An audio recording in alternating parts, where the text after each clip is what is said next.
ये 10 लक्षण भगवत प्राप्ति करने वाले उपासक के हृदय में जागृत हो जाते हैं। बहुत ध्यान से सुनना। ये 10 लक्षण जब प्रकट होने लगे तो जान लेना कि अब हमारा परम सौभाग्य उदय होने जा रहा है। बस हम भगवत साक्षात्कार के नजदीक हैं। जब तक इन 10 लक्षणों में कमी दिखाई दे तो संभालो इन 10 लक्षणों को अपने जीवन में पक्का। इन 10 का पूर्ण होना मतलब भगवत साक्षात्कार होना। धृति क्षमा दमोस्तेयम शौचमिंद्री निग्रह धीर विद्या सत्यमक्रोधो दशकम धर्म लक्षणम। धृति सबसे पहला है। धृति किसी भी प्रकार का संकट, अपमान, विपरीतता, प्रतिकूलता, दुख आ जाए, पर जो हमने भगवत प्राप्ति का लक्ष्य लिया है, चाहे गृहस्थ हो या विरक्त हो, भगवत प्राप्ति का लक्ष्य लिया है, अब वो नहीं छूट सकता, चाहे कुछ भी हो जाए। पहला लक्षण स्वीकृति इसीलिए कहा है। बहुत जोर की बात है। खुली वस्तु रखी है, बिगड़ी जन्म अनेक की अब वहीं सुधरे आज हो ही राम को। यह स्वीकृति बहुत बड़ी बात है। अपने लोग देहाभिमानी हैं तो क्रियाओं पर संतोष करते हैं, क्रियाओं पर विश्वास कर लेते हैं कि मैं ये कर रहा हूं, इसके फलस्वरूप ऐसा मिलेगा। लेकिन उस सब करने का फल होता है होना, और वो सत्संग से प्राप्त हो जाता है एक क्षण में। इसीलिए स्वर्ग सुख, मोक्ष सुख, फिर मर्त्यलोक के सुख की बात क्या, सत्संग के समान नहीं रखा गया। तात स्वर्ग अपवर्ग सुख धरी तुला एक अंग, तूलन ताहि सकल मिली जो सुख लव सत्संग। स्वीकृति बहुत जोर की बात है। पहला है धृति। धृति माने किसी भी प्रकार का कोई भी अपमान, तिरस्कार, निंदा, परिस्थिति, विपरीतता आपके मार्ग में आवे पर आपकी स्वीकृति पे अंतर नहीं होना चाहिए। इसे धृति कहते हैं। धृति ये बहुत आवश्यक है भगवत मार्ग के पथिक को। जो स्वीकृति की हुई है उस पे कोई विक्षेप नहीं पड़ना चाहिए। जो होना सो हो जाए, स्वीकृति नहीं बदलनी चाहिए। बस तुम्हारा ये था माम प्रपद्यन्ते तास तथे भजाम्य हम। कोई भी परिस्थिति, कोई भी विपरीतता, कोई भी अपमान हमारी स्वीकृति में अंतर नहीं डाल सकता। मृत्यु स्वीकार करना अच्छा है, पर स्वीकृति पे अंतर नहीं आना चाहिए। वही स्वीकृति भगवत प्राप्ति करा देगी। गोस्वामी जी बाद में सब बातें कह रहे, पहले कह रहे बिगड़ी जन्म अनेक की अब ही सुधरे आज। हमारी धृति इतनी कमजोर है कि प्रतिकूलता के आभास मात्र में हम छोड़ देते हैं। प्रतिकूलता तो है ही नहीं, प्रतिकूलता के आभास, शायद प्रतिकूलता आ जाए, इससे हम भाग पड़ते हैं। ये कायरों का मार्ग नहीं है भगवत प्राप्ति। अज्ञान को छोड़िए। क्या तुम प्रभु को छोड़ दोगे तो दुखों से बच जाओगे क्या? जो कछ लिखा लिलाट दुख सुख देह संग, भुगते गो जहां जाएगो या सिद्धांत अभंग। या सिद्धांत अभंग तजत क्यों धीरज प्राणी। यही धृति। तजत क्यों धीरज प्राणी, वृंदावन परिहरे प्रिया प्रीतम रजधानी। स्वामिनी जी के महल को, स्वामिनी जी के चरण आश्रय को छोड़कर तुच्छ विषयों की तरफ कदम बढ़ा देना, स्वीकृति आपकी बहुत कमजोर है। बिगड़ जाएगा, ये जन्म बिगड़ जाएगा। पता नहीं किस युग में ये स्वीकृति का अवसर मिलेगा कि नहीं मिलेगा। कितना भी संकट आवे, धैर्य नहीं छोड़ना। सब कुछ सहना है, राधा राधा कहना है। नियम बना लो, जीत जाओगे। काल पर भी विजय प्राप्त कर लोगे। विश्वास करो, ये मंत्र मान लो, सब कुछ सहना है, राधा राधा कहना, राधा राधा। आपको सराहेंगे, आपको चाहेंगे, आप जो मर्जी आवे सो करो। सराहेंगे आपको, कोसेंगे नहीं, आपको सराहेंगे और आपको ही चाहेंगे। हम आपसे तन मन प्राण सर्वस्व समर्पित करके प्रेम करते हैं। ये प्रेम मार्ग की बात। भगवत प्राप्ति करना है तो पहली बात है ये धृति, ये धैर्य रखो। ये नहीं देखा जाता, धैर्य नहीं दिखाई देता, धैर्य नहीं जरा सा विचलता हुई भाग पड़े। कहां भागोगे? जिधर भाग के जा रहे उधर तो विचलता का समुद्र है। यहां तो विचलता तुम्हें अविचल स्थिति प्रदान करने के लिए है। यहां का भय तुम्हें निर्भय पद प्रदान करने के लिए है। और इस भय को स्वीकार करके भाग रहे हो तो महाभयावह प्रवाह है संसार का, बहते चले जाओगे। अभय होए जो तुम्हें डेराई। धृति, जो धृतिवान है, लौकिक पारलौकिक सारी संपत्तियां उसके चरणों में झुकने लगती हैं। देख लो, शब्द पर ध्यान दो। जो धृतिवान है, धैर्यवान है, हर कष्ट सहता है, तो आगे जो मार्ग है बोले लौकिक और पारलौकिक सारी संपत्तियां उसके चरण चूमती हैं, क्योंकि वो धैर्यवान है। अगर धृति नहीं है तो परमार्थ का भेष भले हो, परमार्थ की स्थिति नहीं होगी। इसीलिए भगवान कपिल देव जी ने माता देवती जी से कहा, जो आसक्ति संसार के बंधन का कारण है, वही आसक्ति यदि महात्माओं के चरणों में हो जाए तो मोक्ष का खुला हुआ द्वार है। तो वो महात्मा कैसे होते? तो सबसे पहला शब्द था तितिक्षवः, मतलब महान सहनशील होते हैं संत जन। तितिक्षवः, यहां धृति, ऐसा धैर्य कि कोई भी विचलित ना कर सके। बहुत गंभीरता से, इसीलिए इसमें रुके हुए हैं। बहुत गंभीरता से पहला लक्षण है भगवत प्राप्ति का। जिसके अंदर ये 10 लक्षण आ गए तो भगवान प्रकाशित हो जाते हैं हृदय में, क्योंकि वही परम धर्म का स्वरूप है। भागवत धर्म में चलने वाले या कोई भी धर्म स्वीकार करे तो धृति जरूर आनी चाहिए। अगर धृति नहीं, आप पातिव्रत धर्म, एक पत्नी व्रत धर्म, जो जहां जिस धर्म में, तो उसको धैर्य धारण करना पड़ेगा। बिना धृति के धर्म का पालन नहीं होता। फिर ये तो परम धर्म, महाभागवत धर्म, प्रेम धर्म, इसमें तो कष्टों की परवाह करे तो योद्धा कैसा। अगर अनुकूलता, प्रशंसा, मान और सुख की चाह है तो परमार्थ का पथिक कैसा। अभी भ्रम में है वो। किसकी अनुकूलता? किसकी अनुकूलता? शरीर की। चाहे जितना अनुकूलता देते रहो, ये नष्ट होगा। इसकी अनुकूलता नहीं। श्री कृष्ण अनुकूल लेन, श्री कृष्ण की अनुकूलता को देखो कि हमारे शरीर, मन, वाणी, चेष्टा प्रभु के अनुकूल हो। उसके लिए तुम धैर्यवान बनो। चाहे जितनी निंदा हो, अपमान हो, तिरस्कार हो, संकट आवे, विपत्ति आवे, परवाह नहीं। तो हर विपत्ति संपत्ति बन जाएगी। देख लेना, लिखा है कि जो धैर्यवान होकर परमार्थ में चलता है तो लौकिक और पारलौकिक सिद्धियां और सफलता उसके चरणों में आ जाती है। श्री राधा किंकरीणाम लुठति चरणयो रद्भुता सिद्ध कोटि, करोड़ों प्रकार के वैभव सिद्धियां उसके चरण दास्ता में आ जाती, हाथ जोड़े खड़ी रहती हैं जब सेवा की आज्ञा हो। दूसरी बात है, दूसरा लक्षण है क्षमा। अपने साथ कोई बुराई कर रहा है, भगवत प्राप्ति करनी तो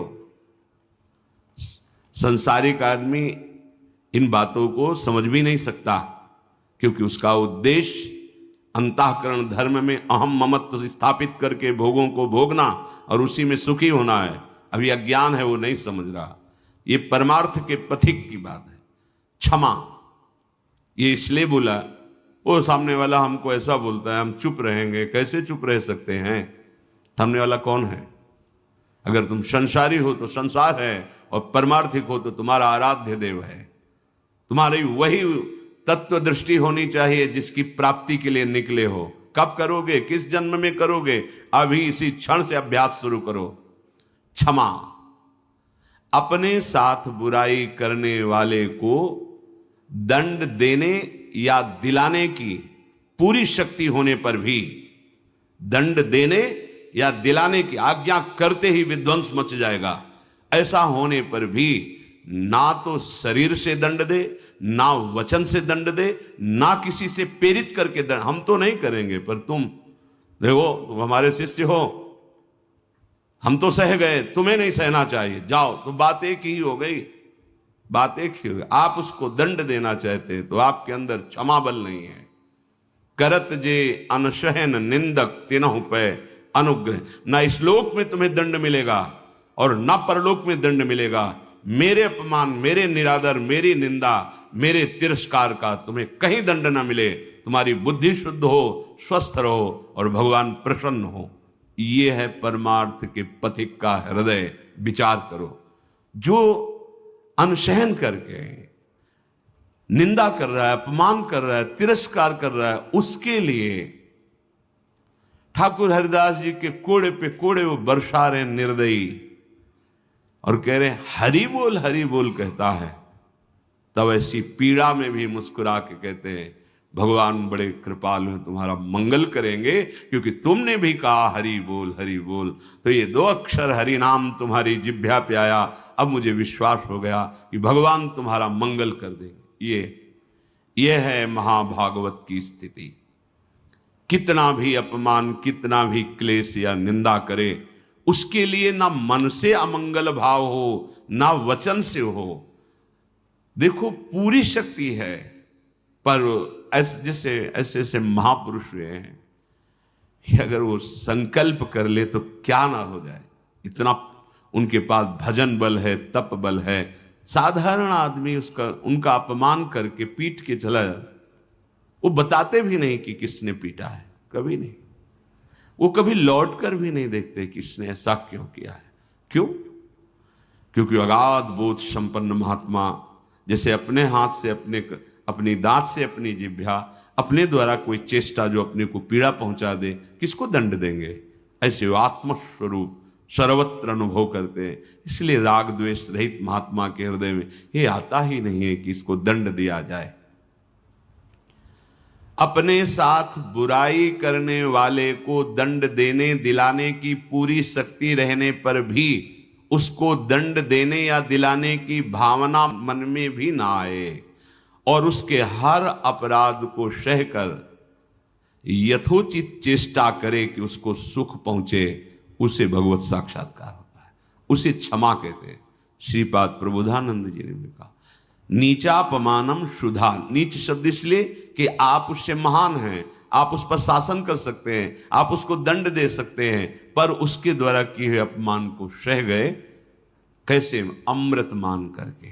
अमृत, नीचा अपमान। जब कोई गाली दे, निंदा करे, अपमान करे, तब ये बात आवे भगवान इसका मंगल करे। ये भक्त हृदय होता है। अनुकूलता में तो सबको आशीर्वाद देने के लिए तैयार हो जाएगा। प्रतिकूल परिस्थिति में भगवत भाव युक्त हृदय होकर कोई अमंगल सोच भी उसके लिए ना करना, ये होता है। देखो, सर पे प्रहार किया नित्यानंद महाप्रभु के, जो जगाई मधाई के चरित्र में आता। महाप्रभु जब चैतन्य देव ये देखा तो सहन नहीं कर पाए कि ऐसे महाभागवत के प्रति ऐसा अपराध। क्रोधावेश लोग चरण पकड़ लिए नित्यानंद महाप्रभु ने कि चैतन्य महाप्रभु का प्रभु, ये आपकी विशेष कृपा के पात्र है। नाथ, आपका अवतार दंड देने के लिए नहीं हुआ, आप कृपा कीजिए। ये आप कह दो कि वो तो अवतारी पुरुष हैं, तो हम किनके बच्चे हैं? हम किस मार्ग में चल रहे हैं? हम उन्हीं के तो बच्चे हैं, उन्हीं की तो अंश हैं, उन्हीं की तो शरण में है। वही नाम जो बोल रहे हैं वही तो हमें दे रहे हैं, कोई दूसरा नाम थोड़ी दे रहे। वही कृष्ण नाम दे रहे हैं, वही राधा नाम दे रहे हैं, जिसमें ऐसी अपार सामर्थ्य है। वो तो स्वयं प्रभु हैं, पर हम कौन हैं?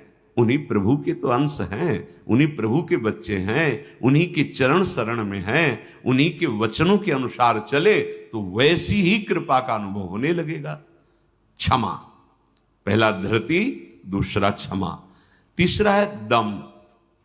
दम कहते हैं इंद्रियों को विषयों से हटाकर प्रभु में लगाना। ये भगवत प्राप्ति के लक्षण वाले महापुरुष का जो भाव है। दम, दमन करना। हमारी इंद्रियां बहिर्मुख होकर भोग भोगना चाहती हैं, इनका स्वभाव बन गया है। दुर्वासना मम सदा परिकर्षयन्ति। विषय इतने प्रबल हो रहे हैं कि इंद्रियों को अधीन कर लिए हैं। इंद्रियां इतनी प्रबल हो रही कि मंथन करने वाली प्रमथन स्वभाव वाली मन को अधीन कर लिया है। मन इतना प्रमथन स्वभाव वाला बुद्धि को अधीन कर लिया। अब बुद्धि विषय में सुख मान करके सब छूट दिए हैं, तो इंद्रियां मन विषयों में विचरण कर रहे हैं। जो भगवत प्राप्ति करने की लालसा वाला उपासक है वो दम रूपी सद्गुण से युक्त होता है। दम अर्थात दमन करना, इंद्रियों का दमन करना थोड़ा कठिन है। कामा संजायते क्रोधा, क्रोधा स्मृति विभ्रमा। जब हमारी कामना बन जाती है कि ये मैं भोग भोगूं और उसमें बाधा पड़ती तो क्रोध आ जाता है। बस ये कामना संकल्प न बनने पावे तो बहुत जल्दी निवृत्त हो जाएंगे। संकल्प बनने का समय हम देते हैं। जब कोई भी इंद्रिय का विषय आकर्षित होता है तो मन उसको विस्तार से सुख का, भोगा हुआ सुख या सुना हुआ या दृश्य में आया हुआ भोगने की लालसा, और आप अपने भगवत विस्मरण कर दिए और उसमें तन्मय हुए, संकल्प बना, गड़बड़ हो गया। अब परमार्थ से भ्रष्ट कर देगा, आज नहीं तो कल। क्रिया बने ना बने भ्रष्ट कर देगा। संकल्प ही न बनने पाए। संकल्प बनने की छूट कब देते हैं? जिस समय हम ये भूल जाते हैं कि हमारा लक्ष्य भगवत प्राप्ति है। हम भोगों में सुख बुद्धि करके भगवान से विमुख वृत्ति के द्वारा संकल्प बना लेते हैं धैर्य से। जब हमको ये पता है कि इन भोगों में सुख नहीं, सुख तो सुख सिंधु प्रभु के नाम रूप में है, तो संकल्प कैसे बन गया? भगवत विमुखता के कारण संकल्प। वो क्षण भगवत विमुख हुआ, वो समय भगवत विमुख में जा रहा है, इसलिए आपका संकल्प बन रहा है। अगर नाम जप कर रहे हैं आप और आपका लक्ष्य है कि मुझे प्रभु के चरणारविंद की प्राप्ति करनी, तो आप इंद्रियों का दमन स्वाभाविक कर लेंगे। बहुत सरलता सहजता से इंद्रियों का दमन हो जाता है। हमारी स्वीकृति ठीक नहीं है, इसलिए जैसे एक दिन एकांतिक में चर्चा हुई थी, आप वैष्णव हैं, आप भगवत दासत्व के चिन्हों से युक्त हैं, आप भगवत प्राप्ति का मार्ग स्वीकार किए हो, चाहे गृहस्थ हो चाहे विरक्त। अब आपके सामने मांस परोसा जाए, आप खाएंगे? बिल्कुल ना, अंदर से ना बाहर से चेष्टा ही नहीं होगी। क्यों? क्योंकि आपकी स्वीकृति नहीं है। ठीक है, मदिरा ना अंदर से ना बाहर से स्फुरण ही नहीं होगा उसको पाने का। क्यों? आपके अंदर स्वीकृति ही नहीं। लेकिन व्यभिचार, मैथुन, गंदी बात, क्या आपकी ऐसी स्वीकृति है जैसे मदिरा और मांस के प्रति है तो उसी पंक्ति में, पर आपने इसके लिए स्वीकृति छोड़ दी, आपने इसकी गुंजाइश रख ली। अब आप गिर जाएंगे, आपकी इंद्रियां आपको गिरा देंगे। दूसरे की जरूरत नहीं, आपका मन ही आपको परेशान कर देगा, भ्रष्ट कर देगा। क्या आपकी ऐसी स्वीकृति है? और है तो आप बोलो, आपके सामने मांस परोसा जाए, मदिरा रखी जाए, तो क्या अंदर से स्फुरण होगा? स्फुरण ही नहीं होगा। आप देख लो ना, स्फुरण ही नहीं होगा और आपकी भौं चढ़ जाएगी। आपको पता नहीं आप ये क्या, या तो उठ के चल देंगे, बिल्कुल संभाषण भी नहीं करेंगे। ऐसा ही जो शास्त्र विरुद्ध आचरण है, सबके प्रति क्यों नहीं हो रहा? जो हमारे शास्त्रों में भगवत प्राप्ति के विरुद्ध आचरण बताए गए, आप उनको एक लाइन में ही बताया गया है। आप उन शब्दों में दो को तो मान लिए त्याज्य, स्वीकृति ही नहीं उनके प्रति कि हम वैष्णव हैं, भगवत दास हैं। तो फिर व्यभिचार, मैथुन, ये गंदी चेष्टाएं, इसको उस पंक्ति में क्यों आप स्वीकृति में रख लिए? आपने स्वीकृति की है, और यदि आपकी स्वीकृति वैसे है तो आप बोलो कैसे हो सकता है। वो दो बातें जो बोली कैसे आप स्वीकार नहीं कर सकते। प्रार्थना करने पर, एकांत में मिलने पर भी आप उन वस्तुओं का सेवन नहीं करेंगे क्योंकि आपकी स्वीकृति नहीं। ऐसे ही स्वीकृति आपकी भगवत प्राप्ति की है तो उसमें बाधक है, फिर आप उस बाधक क्रिया को, बाधक चेष्टा को एकांत में क्यों करते हैं, अपना नाश क्यों करते हैं। ये इंद्रियां और मन मिलकर आपको स्वरूप विस्मृति के गर्त में डालती जा रही। जितना भोगों में सुख का अनुभव करोगे उतने ही आत्मस्वरूप की विस्मृति के गर्त में चले जाओगे। भगवत विस्मृति, काम संजायते क्रोधा, क्रोधा स्मृति विभ्रमा, स्मृति भ्रंशात बुद्धिनाशो, बुद्धिनाशात प्रणश्यति। भगवत प्राप्ति के लिए दमन करना सीखे इंद्रियों का। श्री हरिवंश नाम बल लहो, अपने मन भाई सब कहो, रहो शरण हरिवंश की। भगवत शरणागति और नाम जब दमन कर सकते हो इंद्रियों का। संकल्प बन जाएगा तो फिर बहुत मुश्किल पड़ेगा क्योंकि क्रोध प्रकट हो जाएगा। जिस इंद्री के संयोग सुख में आप तन्मय हो रहे हो उस इंद्री सुख में बाधा पड़ेगी तो आपके अंदर राक्षसी भाव जागृत हो जाएगा। आप कुछ भी कर सकते हो, उस समय मन आपको अपने अधीन किए आप राक्षसी बुद्धि से युक्त हो जाओगे। बहुत सावधान। दम, पहले ही हमारा निश्चय है भगवत प्राप्ति, हम प्रभु से मिलने के लिए चले तो जो प्रभु के भाव में डूबे हुए महापुरुष जनों ने निषेध किया ये नहीं, उसको बिल्कुल वैसे ही देखो जैसे और निषेध पदार्थ हैं। दम शब्द से है इंद्रियों का निग्रह, पर इंद्रियों का निग्रह होता है मन के द्वारा, और मन इंद्री दोनों मिल मना खष्टान इंद्रियाणि प्रकृति स्थान कर सेती, तो बची बुद्धि। अब बुद्धि शुद्ध हो तो मन पर अंकुश लगावे, लगाम खींचे तो इंद्री रूपे घोड़े सहज मार्ग में आ जाएं। सहज मार्ग है भगवत मार्ग, विषम मार्ग है संसार मार्ग। बहुत सावधान। और बुद्धि तभी शुद्ध रहेगी जब हर क्षण प्रभु का स्मरण करेगी। भगवान से वियोग प्राप्त हुई बुद्धि, वियोग माने भगवान से विलग हुई बुद्धि शासन नहीं कर सकती मन और इंद्रियों पर, और भगवान से योग को प्राप्त हुई बुद्धि इनको अपने शासन में रखेगी। तो बुद्धि योग कैसे बने, तो तेसाम सतत युक्तानाम भजताम प्रीति पूर्वकम तो ददामि बुद्धि योगम तम येन माम उपयांति ते। श्री भगवान के वचन। अगर तुम सतत भजन कर रहे हो तो बुद्धि भगवान से युक्त हो जाएगी, भगवान में तन्मय हो जाएगी, इतनी सामर्थ्यशाली हो जाएगी, जहां चाहेगी वहीं रथ को खड़ा कर देगी। लगाम है मन, घोड़े हैं इंद्री, शरीर है रथ, बैठा है जीवात्मा और हाँक रहा है सारथी बुद्धि।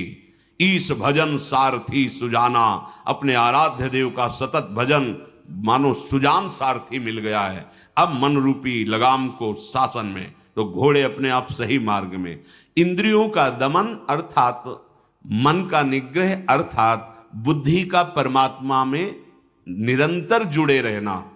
निश्चय में भजन होना चाहिए, बुद्धि कार्य निश्चय, भजन न छूटे। जीत गया आप, तीसरे गुण दम को प्राप्त हो गए। चौथा अस्तेय, चोरी का स्वभाव ना होना। मन से, वाणी से, शरीर से किसी भी प्रकार की चोरी ना करना। फूल लेने जा रहे हैं प्रभु, जनक जी के यहां निमंत्रण में आए हैं, विश्वामित्र जी को आमंत्रित किया गया है। फूल केवल है, कोई और वस्तु नहीं है। पर आप देख लीजिए उस प्रसंग में प्रभु मालियों से पूछते हैं, क्या मैं अपने गुरु सेवा के लिए कुछ पुष्प ले सकता हूं? स्वीकृति दी। हमारा स्वभाव बिगड़ गया है, बहुत सावधानी की जरूरत है। सोचते हैं कि हम चोरी करके दूसरे का धन, दूसरे का सुखी हो जाएंगे, कभी नहीं होगे।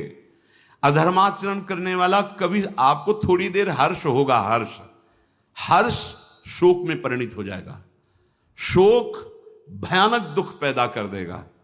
बहुत सावधान, सिद्धांत को समझो और भगवत मार्ग में चले हो तो ऐसा होना ही नहीं चाहिए किसी भी तरह से। और ये वस्तु बहुत अच्छी लग रही है, नहीं,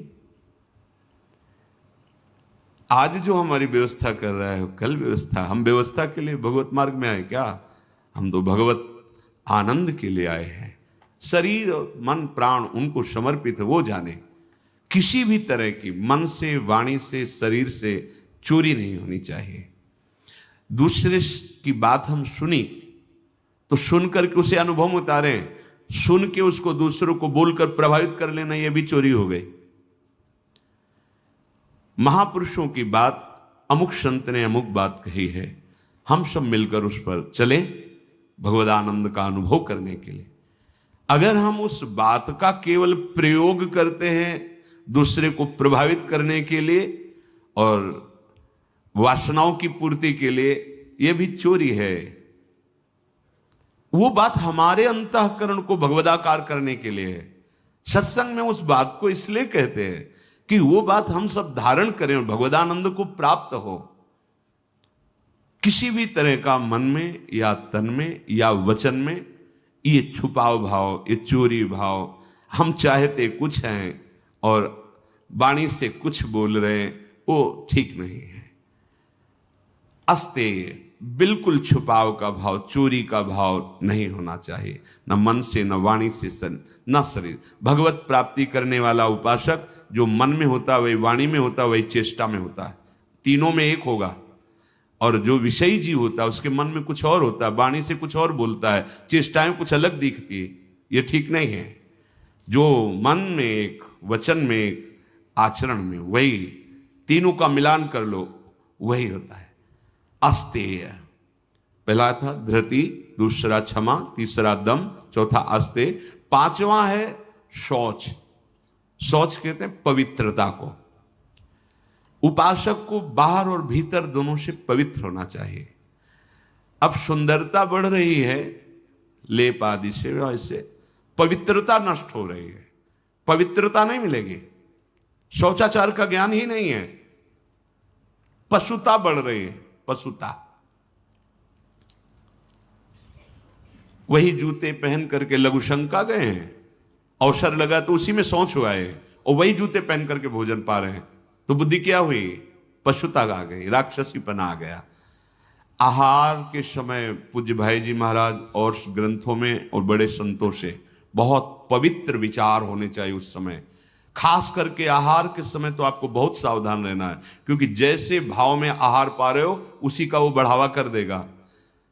पवित्र आहार, पवित्र चिंतन करते हुए, इसलिए पहले भगवद अर्पित किया जाता है, एक एक कवल नाम जप करते हुए। बहुत सुंदर 24 घंटे उसका देखना प्रभाव बहुत सुंदर पड़ेगा। बाहर आपका शरीर पवित्र होना है, उसके लिए दिनचर्याएं हैं, पवित्रता का निर्वाह, बहुत सावधानी। वो अब देखो ऐसे लोगों के आचरणों का अनुकरण किया जाता है जो शौच होकर जल ही नहीं लेते। वैसे ना क्या कहते हैं उसे, हाँ टिश्यू पेपर, वाह। आचरण बिगड़ते हुए पशुता में बदल गए, जैसे पशु ने सोच के चल दिए। अरे भाई, मनुष्य शरीर मिला है पवित्र, मतलब बुद्धि काम नहीं कर, उसे बड़ा माना जाता है। सोच होकर के पवित्रता ना करना बड़े आदमी हैं, वाह। आचरण पवित्रता है ही नहीं, कैसे तुम भगवत चिंतन अखंड कर लोगे? कैसे तुम्हारे सदविचार आवेंगे? बाहरी और भीतरी दोनों पवित्रता चाहिए। बाहरी पवित्रता ये जल से, मिट्टी आदि, रजा, देखो चाहे जितना आप साबुन लगाओ हाथ में, बाद में थोड़ी रज का प्रयोग जरूर करो। रज से पवित्र माना, जिससे वो इतनी बड़ी बोतल में क्या आता है, डिटॉल वाला वो नहीं होता, उससे हाँ जो हैंड वॉश जो भी ऐसे से धो लिए, माना ठीक अच्छा है, पर रज का प्रयोग जरूर करें। थोड़ी रज लेकर हाथ, बिना रज से आप पवित्र नहीं माने जाएंगे। आप जैसे साबुन वगैरह तो करो, हम कहते करो, पर इससे आप रज का प्रयोग जरूर, एक बार ही सही, पर ऐसे और रज आएगी तो नाली जाम हो जाएगी, और ऐसा नहीं, हम कह रहे थोड़ी तो प्रयोग करो रज का। नहीं, वो नाली तो खुल भी सकती है, इधर बुद्धि की नाली जाम हो गई तो और गड़बड़ हो जाएगा, नहीं हो जाएगा, जन्म जन्मांतर बिगाड़ती चली जाएगी। अब कैसे समझाएं, मतलब बड़ा समय विचित्र आ रहा है। लघु शंका में बैठना है तो जो सोच की सीट उसी पे बैठना है, किए लघु शंका और निकले उछल दिए। अरे पूरे अपवित्र हो गए, उस पे बैठने के लिए उतना ही वस्त्र धारण करो जितना तुम्हें धोना हो, तभी आप भगवत मार्ग में चलने, तभी आप चल सकते हैं। बुद्धि काम नहीं करेगी। अब जरा सा भी कुछ भी मुख में जाता है तो हमें कई बार समझाना होता है, श्री जी का प्रसाद है, प्रसाद। तब मन मंत्र की तरफ बढ़ता नहीं, एकदम घबरा के मुख में कुछ गया जूठा हुआ तो उसे समझाना पड़ता है, चरणामृत है, श्री जी का प्रसाद है। अभ्यास। हम बातचीत कर रहे हैं और बाथरूम के पादुका में पैर जा रहा हो, बंद मंत्र, नाम चलना प्रारंभ। हमें बाद में ज्ञान होगा, वो पहले हो गया। अभ्यास। अगर आपको कई बार शौच लगती है तो आप, बाथरूम तो बंद ही होते हैं, उचित वस्त्र धारण कर लो, या जैसा हाथ धो लिए, यहां से हाथ धो लिए, कुल्ला कर लिए, और ये जो छिद्र है इनमें जल लगा लिया, कमर से स्नान, चाहे जितनी बार, इतना तो करना है। 2 बार तो सर्वांग आप कर लीजिए, बीमार हैं ऐसा है तो ऐसे कर लीजिए।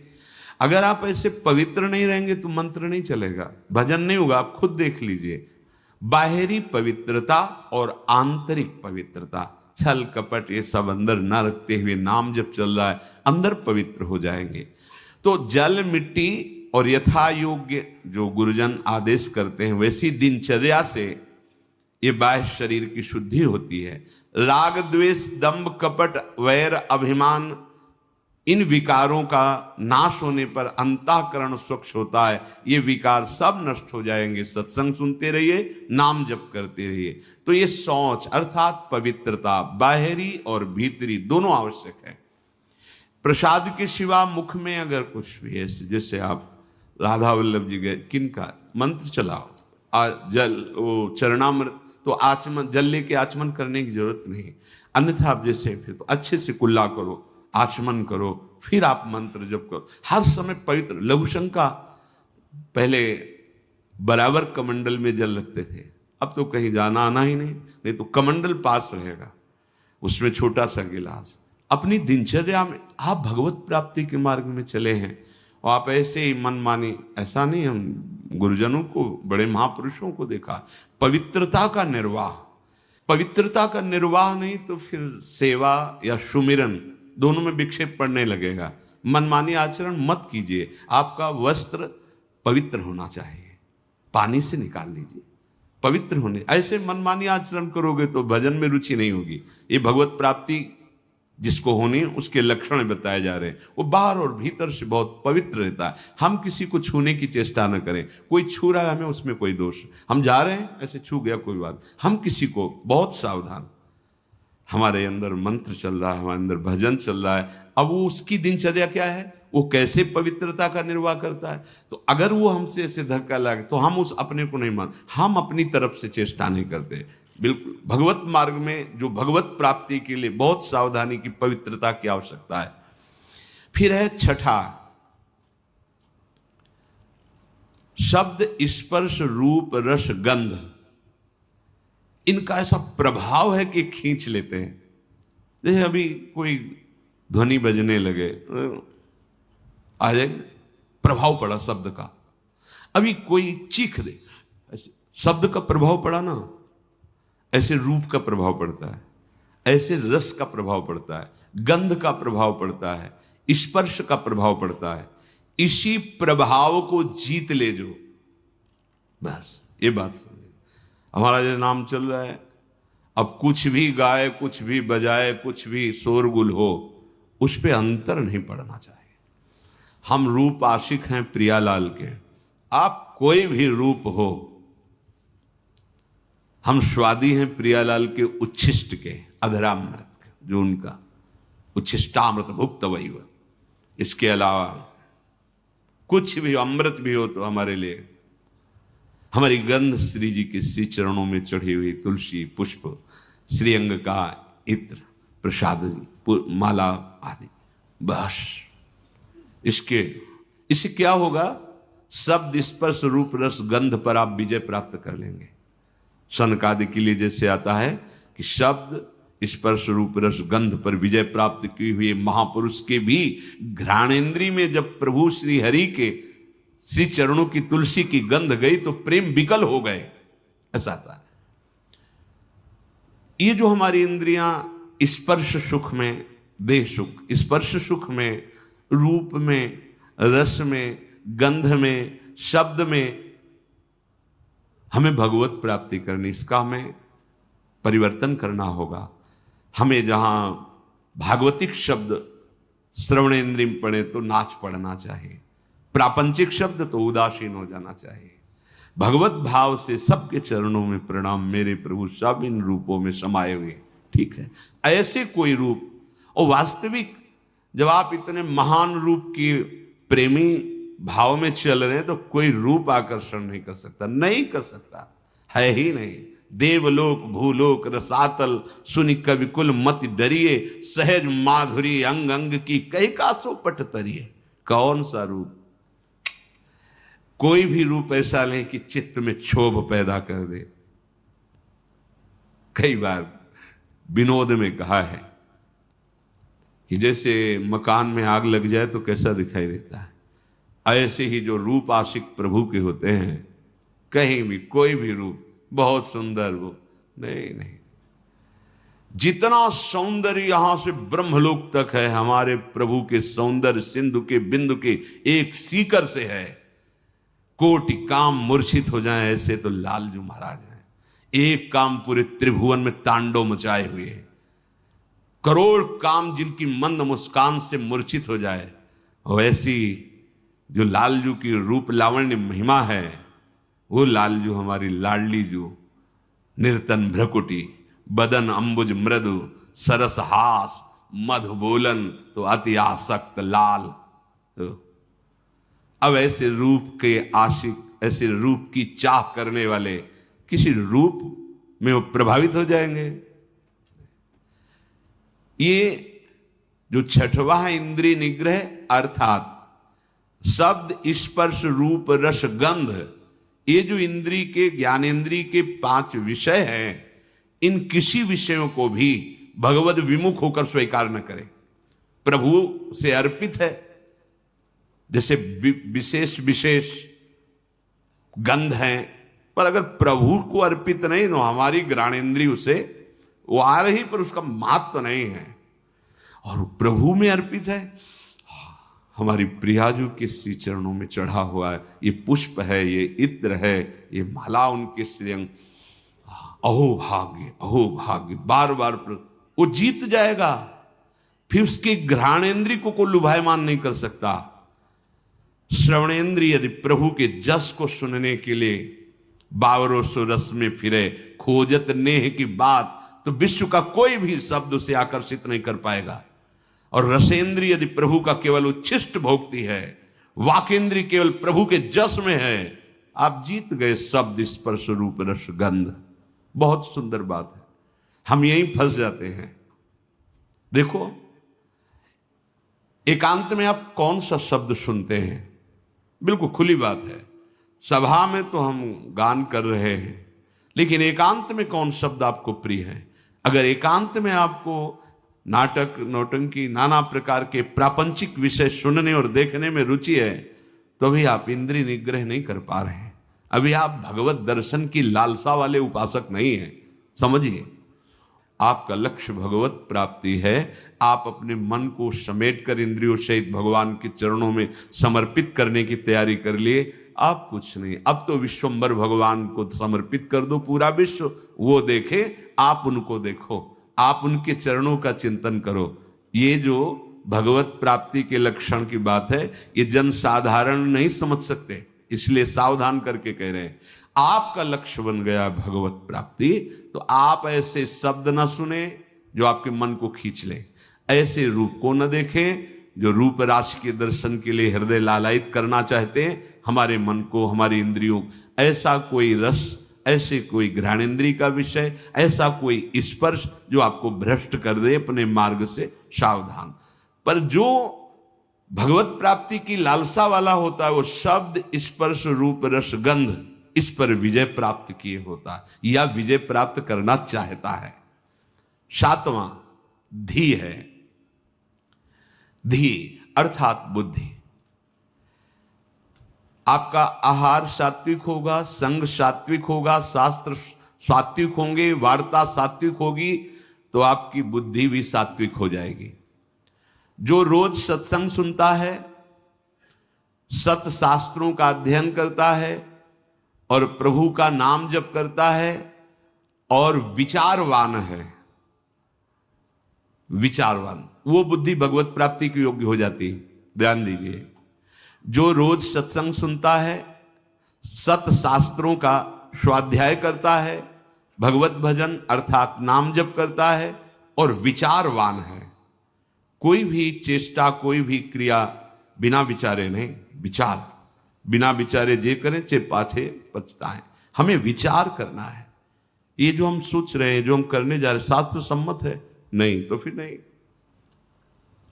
जिसमें निरंतर प्रभु में मन लगाने के सहयोग हो, ऐसा बुद्धि निश्चय करने वाली, वो भगवत प्राप्ति की योग्य हो जाती है। हमें वही सुनना है, वही देखना है, वही बोलना है, वही चेष्टा करनी, जिससे हमारा भजन बढ़े, भजन सुरक्षित रहे, भजन पच जाए। ये सारा क्षेत्र बुद्धि का है। बुद्धि में विवेक है, वो बढ़ाएगी भजन, बचाएगी और पचा लेगी। जैसे भजन का भी अपच होता है, मैं इतना इतना, तो आगे दिखाएगी, देखो वो महापुरुष, इतना भजन, इतने दैन्य, धिक्कार है हमारे जीवन को, अभी उतना तो है नहीं, अहम ऊपर से आ रहा है, वो दबाती रहेगी, तो भजन पचता रहेगा। कौन सी बुद्धि? जो रोज सत्संग सुनती है, शास्त्र स्वाध्याय, नाम जप और विचारवान है, ऐसी बुद्धि भगवत प्राप्ति की योग्य हो, अर्थात निश्चय। अगर बुद्धि विषयों में लगी हुई है, धन संपत्ति मान को श्रेष्ठ मानती है, तो ये निश्चय ही नहीं कर पाएगी कि परमात्मा प्राप्ति करना है। भोगेश्वर प्रसक्ता नाम तया प्रहत चेतसाम व्यवसायत्मिका बुद्धि समाधौ न विधीयते। आठवां है विद्या।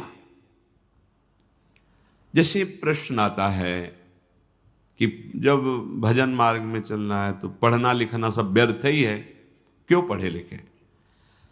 क्योंकि आजकल ऐसी विद्या पढ़ाई जाती है, ऐसी पढ़ाई जाती है। हम उस विषय पे नहीं जाते, हम ये जाते हैं कि यदि आपको अक्षर मात्रा इनका सब ज्ञान नहीं है, तो आपको हो सकता है कि सत्संग सबके सौभाग्य में तो नहीं है ना, तो आप ऐसे गीता पुरुष या बहुत जगह से महापुरुषों की वाणियां हैं, अगर आपको अक्षर मात्रा का ज्ञान नहीं तो आप कैसे पढ़ पाएंगे? अगर आपको ये लौकिक विद्या जो काखा गगा है, इसमें ब्रह्म विराजमान है। कई बार ये वार्ता हुई कि जैसे भगवान कण कण में विराजमान है, ऐसे हर अक्षर में विराजमान है। आ ब्रह्म का स्वरूप माना गया है। का, खा, गा, घा, आ निकलता है ना, ज्ञा तक निकलता है। आप जो विद्या पढ़ रहे हैं साक्षात ब्रह्म स्वरूप है। जो आप जानकारी ले रहे हैं, उस सृष्टि की जो ले रहे हैं, वो ब्रह्म स्वरूप है। उसे आप भजन से अलग मत मानिए, ध्यान देकर पढ़िए। हाँ, अब पढ़ लिख करके उद्दंडता करना, कपट करना, हिंसा करना, चोरी करना, तो होगा कि क्या हुआ तुम्हारी पढ़ाई से? आप विद्या से, जैसे विद्या विनयम ददाति, विनम्र होता है, गंभीर होता है, बुद्धि उसकी निर्णायक होती है, प्रवीण होती है। पर यदि भ्रष्ट आचरण करोगे तो वही विद्या अविद्या का रूप धारण कर लेगी। तो विद्या निषेध नहीं है, अविद्या निषेध है। आप खूब अच्छे से पढ़िए, आप खूब पदाधिकारी बनिए, समाज की सेवा करिए, आप जानकारी लीजिए, ये जगत भगवत स्वरूप है। अगर आप अभी से प्रमाद कर लिए तो भजन में स्थिति है नहीं। हम देखते हैं जो बच्चे पढ़े लिखे हैं ना, तो एक बार समझा दो तो कदम सोच समझ के रखते हैं। हाँ, हम ये कहते हैं यदि ऐसी रति है कि राधा राधा राधा राधा राधा सत्संग और नाम जप करते हुए आप, तो सच्ची मानिए सब शास्त्रों का ज्ञान अपने आप हो जाएगा। पर ऐसा बहुत ही कठिन है, कोई बिरला ऐसा जो ऐसे चल पाए, नहीं तो इसलिए पढ़ना आवश्यक है। विद्या, जब आपके अंदर अक्षर मात्राओं का ज्ञान होता है, उसमें विषय भी रखे जाते हैं। आप संस्कृत पढ़ सकते हैं, आप ये पढ़ सकते हैं, आप ये अलग अलग विषय रखे जाते हैं। जैसे अपने जब पढ़ रहे थे तो एक विज्ञान का विषय था और एक आर्ट का विषय था, कॉमर्स का विषय था, नहीं, अलग अलग, कि आप संस्कृत ले सकते हो, आप अंग्रेजी ले सकते, ऐसे कई विद्या। अगर हमको अक्षर मात्रा और ठीक ज्ञान है तो हम वेद का स्वाध्याय कर सकते हैं, आगे हम संस्कृत पढ़ें, हम अपने शास्त्रों को पढ़ सकते हैं। अब ऐसा क्या कि शास्त्र तो आते नहीं, भजन में रुचि नहीं, तो आपके अंदर ज्ञान स्फुरित कैसे होगा? हम उन महात्माओं को देखकर बोला कि का नहीं पढ़े लेकिन एक क्षण भी नहीं नाम छोड़ रहे, तो सारा ज्ञान जागृत हो गया उनको। यही अपने वृंदावन में पूज्य मथुरा दास जी थे, वो खुद कहते थे, ए जी हमने कभी स्कूल का मुंह नहीं देखा, अर्थात कभी स्कूल नहीं गए। ओ 50-50 श्लोक महाभारत के एक साथ बोलते चले जा रहे हैं और फिर नंबर बाय नंबर उसका अर्थ बताते चले जा रहे हैं। ये सब क्या हो रहा है? बड़ा विचित्र है। जब हमारा चित्त प्रभु में जुड़ जाता है तो प्रभु पूर्ण है, तो कोई भी ऐसा ज्ञान नहीं जो उसके अंदर, पर अभी खेलने कूदने की अवस्था में प्रमाद स्थिति के कारण वो आड़ लेते हैं कि हम भजन करेंगे और विद्या नहीं पढ़ते, इसलिए पढ़ना चाहिए। पढ़ो, अब हमारी समझ में आया है कि पढ़ो, अपने को पहले दिनचर्या में लाओ, माता पिता के अधीन रहो, शास्त्र की बातें समझने के लिए विद्या का अध्ययन करो, कोई पद मिलता है तो समाज सेवी बनो, अधर्म का त्याग करते हुए धर्म पे चलने वाला महात्मा ही माना जाता है, चाहे वो गृहस्थ में हो चाहे विरक्त में हो। इसलिए विद्या ही अध्यात्म विद्या की तरफ ले जाती है। आप पढ़े लिखे हो, हमारी बात समझ रहे हो? नहीं, समझ नहीं पाओगे। अब पढ़े ही नहीं तो निवृत्ति का अर्थ क्या समझ पाओगे? पढ़े ही नहीं तो प्रवृत्ति का अर्थ क्या समझ पाओगे? उनकी बात जाने दो जिनको लोक परलोक से कोई मतलब नहीं है, बस शुरू है भगवान नाम निरंतर, वो सिद्ध महापुरुष। अब कहां वृत्ति है? स्कूल जाने की रुचि नहीं, विद्या पढ़ने की रुचि नहीं, मोबाइल के पूरे इंजीनियर हैं छोटे छोटे बच्चे। हाँ, मतलब अभी इतने बड़े हैं, वो क्या सर्च करना है आपको बोल दो, बस बोलिए, आप वो सर्च किए बैठे। क्योंकि वायुमंडल ऐसा है, वातावरण ऐसा है, चार बच्चे जहां मिले तो बिना सीखे सब आने लगते हैं, उनको कुमार्गगामी प्रवृत्तियां। इसलिए विद्याध्ययन, शास्त्र स्वाध्याय, तभी वो अध्यात्म विद्या की तरफ बढ़ेगा। जिससे यथार्थ ज्ञान प्राप्त होता है उसे ही विद्या कहते हैं। नवा है सत्य। सत्य बोले, सत्य आचरण करे, असत आचरण, शास्त्र विरुद्ध आचरण नहीं। असत वार्ता, सत्य क्या है? भगवान है, सत्य नारायण है, सत्य श्री कृष्ण है। भगवत भाव से चर्चा करना, भगवत भाव से व्यवहार करना, ये सत्य आचरण होता है, ये सत्य वार्ता होती है। जैसा अंतःकरण और इंद्रियों में आपने निश्चय किया है वैसा ही बोलिए, उसमें छल कपट करके बनावटी शब्द दंभ वाले नहीं होने चाहिए। यह ध्यान में रखना चाहिए कि आप जो बोल रहे हैं उससे किसी के हृदय में ठेस नहीं पहुंचनी चाहिए। जो बोल रहे हैं उससे दूसरे को लाभ प्राप्त होना चाहिए। जो बोल रहे हैं वो यथार्थ सत्य होना चाहिए, कपट रहित, दोष रहित, अहित करने वाली वाणी नहीं होनी चाहिए। और 10वां है अक्रोध। कोई भी आपके प्रति कैसा भी बर्ताव करे, आपको क्रोध नहीं करना, यह नियम लेना है। इसमें दूसरा था क्षमा। क्षमा और क्रोध में अंतर है। जो हमारे प्रति अमंगल बर्ताव कर रहा है उसका मंगल हो, कभी अमंगल न हो, यह क्षमा है। अब जो हमें क्रोध दिला रहा है तो हमें नियम लेना कि हमें गुस्सा नहीं करना, वो दिलाएगा।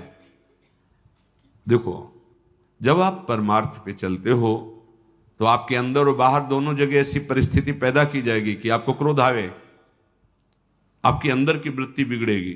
बाहर का ऐसा व्यवहार हो सकता है, आपका साथी, आपका मित्र, आपके पास रहने वाला साधक ही आपसे विपरीत ऐसी चेष्टा, उस समय वो प्रेरित है। आपको देखना है कि इस समय प्रेरित है माया के द्वारा और वो मुझे गुस्सा दिलाने के लिए ऐसा विधान रचा गया, पर मैं गुस्सा नहीं होऊंगा।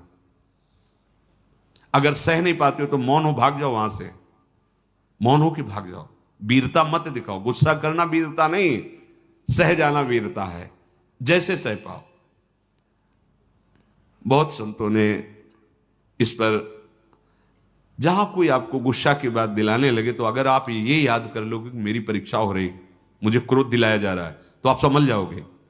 पर बस यही रहे कि मेरी परीक्षा हो रही, मुझे गुस्सा नहीं करनी, नहीं, सोचते सोचते फिर कड़ुआ वचन निकलने लगेगा, फिर मारपीट भी होने लगेगी। पर सोचो अपने साधुओं के साधक होके एक दूसरे को गाली दे रहे, लड़ रहे, ये कोई साधुता है? ये कोई मार्ग? अक्रोध, क्रोध नहीं करना। नियम लेना पड़ेगा ना कि क्रोध नहीं करना, वो दिलाएंगे क्रोध। बड़े विचित्र विचित्र लीलाएं होती। 100 बार थूका, क्रोध नहीं आया, ऊपर से थूका। तो उन्होंने यही कहा कि आपकी तो बड़ी कृपा हुई जो एक दिन में 100 बार मुझे गंगा स्नान करने को मिला, 100 बार हमें स्नान करने का सौभाग्य मिला। ये हो सकता है हमारे साथ व्यवहार ऐसा हो कि जिससे हमें क्रोध आवे, तो हमें तुरंत सोचना है। तुरंत वही सोच सकता है जो साधक है, ये मेरी परीक्षा आई है, नहीं मुझे गुस्सा नहीं कर, राधा राधा राधा राधा राधा राधा राधा, भैया राधा, बढ़ो आगे बढ़ो, गुस्सा नहीं कर रही। अक्रोध, अपनी कोई बुराई करके, अपना कोई प्रतिकूल व्यवहार करके क्रोध दिलाना चाहता है। आप अक्रोध, आपको गुस्सा नहीं करनी। क्षमा में और अक्रोध में अंतर है।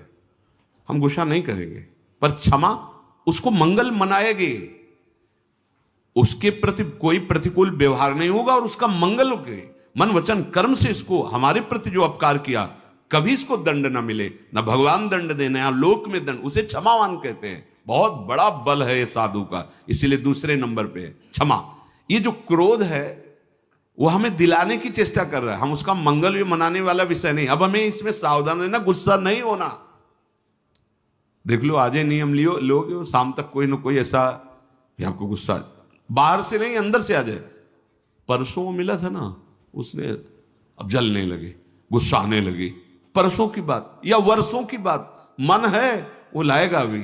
अच्छा ऐसा मतलब, तो हमको क्या समझ रखा है भगवान, मतलब वो मना, गुस्सा रही ना, देखो इतना तो विलंब न करो, तो दंड दो जिसे 4 लोग देखे ना कि वैष्णव अपराध का क्या मतलब होता है।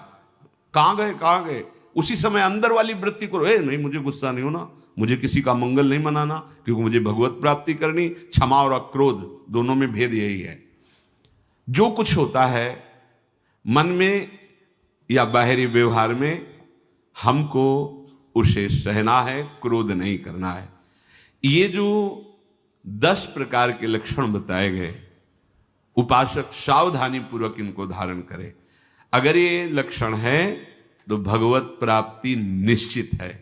पुनः पहला है धृति, अर्थात हम ऐसी स्वीकृति में रहें कि कोई भी परिस्थिति हमारी स्वीकृति को न नष्ट कर पावे। हमारा लक्ष्य है निरंतर भजन, हमारी स्वीकृति ऐसी जन्म में भगवत प्राप्ति।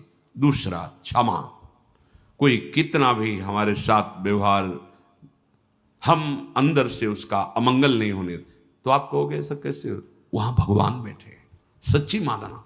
आपको लगता है वो तो अमंगल करता चला जाएगा, नहीं, तुम्हारी क्षमा सांप से भी बढ़कर उसको शासित करेगी।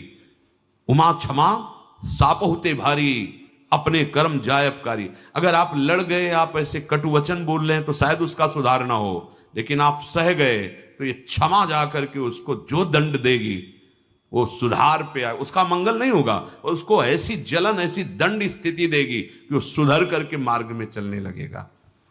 तीसरा दम, इंद्रियों का, मन का दमन करना, और ये बुद्धि से होता है। जब नाम जप करोगे, बुद्धि योग बना रहेगा, तो मन का भी दमन होगा, इंद्रियों का भी दमन होगा। आस्ते मन वाणी शरीर से किसी भी प्रकार की चोरी ना करना। ये जो लोभ प्रवृत्ति है बहुत सूक्ष्म होती है, बहुत सूक्ष्म होती है। इसको न शरीर से, न मन से, न वाणी से, किसी भी तरह से हमें चोरी नहीं करनी। शौच बाहर और भीतर से पवित्र रहने की चेष्टा करनी है। छठवां इंद्रिय निग्रह, अर्थात शब्द, स्पर्श, रूप, रस, गंध, ये हमें परास्त न कर पावे जो माया जनित है। सातवां धी, अर्थात सत्संग के द्वारा, शास्त्र स्वाध्याय के द्वारा, नाम जप के द्वारा, विचार के द्वारा हम अपनी बुद्धि को प्रभु से जोड़े रहें। विद्या, वही जो अध्यात्म विद्या तक पहुंचा दे। नवा सत्य, यथार्थ, प्रिय, हितकर भाषण, और सत्य हैं प्रभु। अगर प्रभु को लेकर आप वार्ता करते हैं, प्रभु को लेकर के आप अपने कार्य करते हैं, तो सब भगवत स्वरूप हो जाते हैं। 10वां अक्रोध, किसी भी परिस्थिति में गुस्सा ना करना। अपने लोगों को रहता है कि गुस्सा से सुधार हो जाता है, मुझे लगता है कि नहीं होता, कि नहीं जैसे हम गुस्सा करते हैं तो सब संभल जाते हैं, नहीं होता, क्योंकि वो आसुरी प्रवृत्ति है। आसुरी प्रवृत्ति से ना अपना मंगल होगा ना सामने वाले का। हाँ, भगवत भाव रखते हुए अगर वो नाटक है तो कोई बात नहीं, गुस्सा का एक नाटक भी होता है, वो ऐसे से ऐसा, पर अंदर ना जलन है, ना अंदर द्वेष है, न घृणा है। ये आप देख लो, ऐसा नहीं कि भरपूर गुस्सा हो गए फिर इसके बाद सिद्धि दिखाई कि हम तो नाटक कर रहे थे। वो भगवान अंदर बैठे हैं और ये भगवत प्राप्ति की बात है।